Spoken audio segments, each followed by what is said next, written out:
Welcome back. This is Defender Chassis. My name's Scott, and this is episode 1 of the Old School Cool project. Let me give you a little background on what we're doing here. But what we're going to do for this customer is we're going to help him recreate his idea of what a cool car is. And this guy, he's an older gentleman. He is in his early 60s. He has his own business. He's done well for himself, and he wants to start enjoying doing some of the things that he likes to do.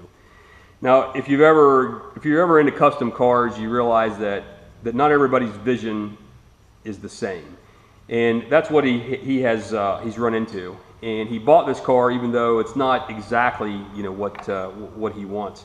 So he's brought us the car and had us look over everything with knowing what his future plans are, what he wants to do with it, and making sure, and we're going to make sure the bones are good, that what he wants to do in the future, that we're already set, and when he pulls the trigger on the big dollar items, everything else is going to be there, and the car is going to be in good shape.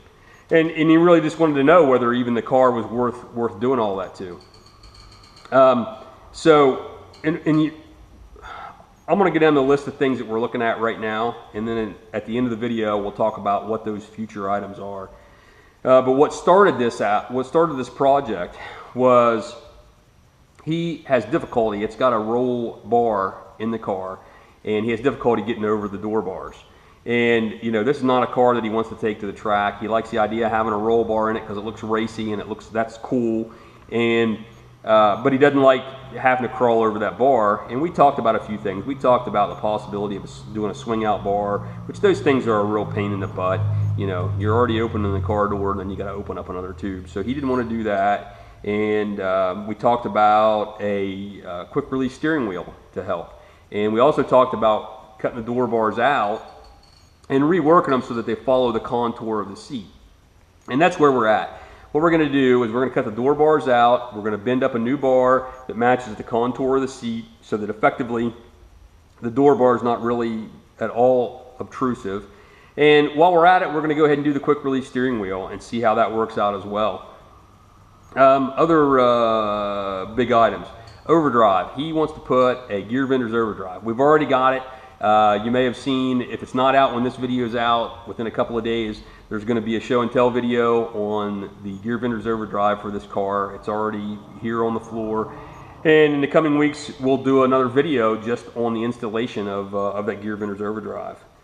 Drive shaft. One of the things we noticed while we're looking over the car was that the U-joints. It's got a GM 12-bolt rear end, but it's got the smaller U-joints, which was probably stock for a Camaro. But this car has currently a 540 cubic inch big block Chevy Shafroth motor. And I'm guessing, I would guarantee it's over 600 horsepower, 750 to 800 is probably not way out there for what's in this. Now, that's way more motor than what he's got the ability to put to the ground. But either way, one of the things that I talked to him about doing was upgrading the drive shaft. Now, we're going to have to do that anyway because of the overdrive unit. But there'll be a video on that as well. The drive shaft loops that are in the car, for some reason, one was been modified, one looks kind of hokey. We're going to fabricate some new drive shaft loops, get them TIG welded in there, make them look nice, get them painted up, and resolve that issue. The exhaust. He also wants electric cutouts. The exhaust is not as good looking a fabrication as a lot of the rest of the stuff on the car. So what I've suggested is that we just totally rework the complete exhaust system. Now, it doesn't go over the axle. He wants to stick with that. But we're going to do the electric cutouts, and I'm not sure how that's going to go yet, but we'll do a video on that as well. Wheelie bars, non-functional, but he thinks they look cool. And they, listen, wheelie bars are cool, man. We're going to throw some old style, flat spring style wheelie bars on this thing as well. Rear springs and suspension adjustment. It's got a variable rate rear spring. It's a 130-250. So the 130 end of the spring is already collapsed, as you can see from the pictures. And so I'm guessing that this car probably needs a 190 or a 200 pound per inch spring anyway. So we're going to soften up the rear end a little bit, and we're going to throw probably a 200 pound spring on it, let's say that. And in addition, we're going to do, he has complained because of the power level of this car that it's pretty much uncontrollable, that you can't, it doesn't get any traction, and you know, just a beast. And you know, the fact is, on the street, you know, something with this kind of power is going to be that way.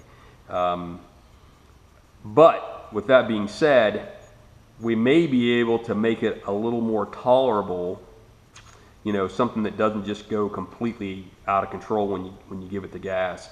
And we're going to do a 4-link adjustment and move the instant center a lot farther forward. And he's going to try that out, and we'll go from there on that.